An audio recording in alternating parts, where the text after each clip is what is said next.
Sometimes a film just feels like it was sent out to die. Midway had that feeling.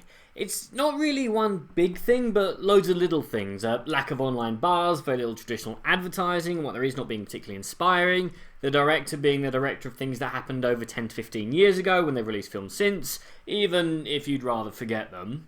And just a lack of basic interest in the film itself.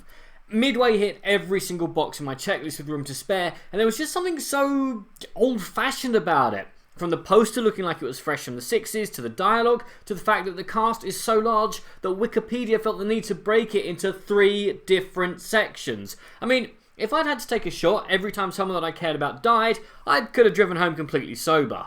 Yeah, one of the major downsides of having a cast this massive and a film this sprawling is that I just didn't know enough about anyone to care about them. Also, if your potential character is played by Ed Skrein, still bafflingly getting work after that transporter debacle a few years ago, I can pretty much guarantee that I won't care about him no matter how much screen time he gets. Oh, and when I said sprawling, I meant sprawling. In just this one 138-minute film, you have the attack on Pearl Harbor in the first 5 minutes, where we get the first clue who anyone is, the Doolittle raid, which could and indeed should have been removed to allow character development and shorten the runtime, the code breakers behind the scenes, the Admiral directing everything, the Japanese themselves, the actual Battle of Midway itself, more epilogues than Lord of the Rings, a few scenes trying in vain to develop characters, and director John Ford getting caught in the middle of it and insisting that his cameraman keeps filming.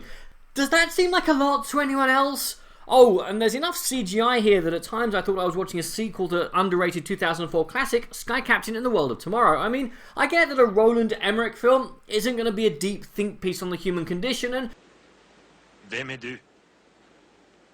Jeg døden.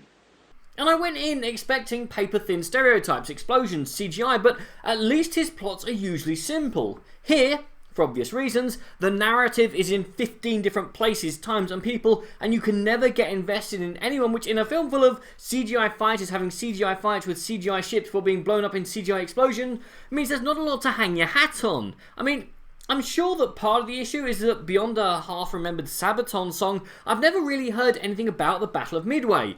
UK World War II teaching is usually concerned with those rotters with the evil plan whose sole objective was to keep Grandad miles away from his brew. At least, that's the version he told. And as someone who literally wrote his dissertation on the removal of the Japanese side of the Second World War from films, TV and video games, I should be celebrating this film. But I can't, because this is exactly what you would think a World War II film directed by Roland Emmerich would be like, and it's just not good enough.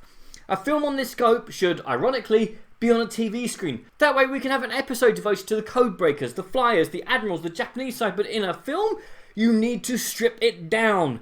Keep the action on one of the characters. Hundreds of men trapped on a steel can having no choice but to trust intel that might well be faulty, taking on a superior force with inferior aircraft and green pilots. That's where a film like this should be. Oh, and practical effects. You need more practical effects, which, given that you have roughly 0 at the moment, shouldn't be hard.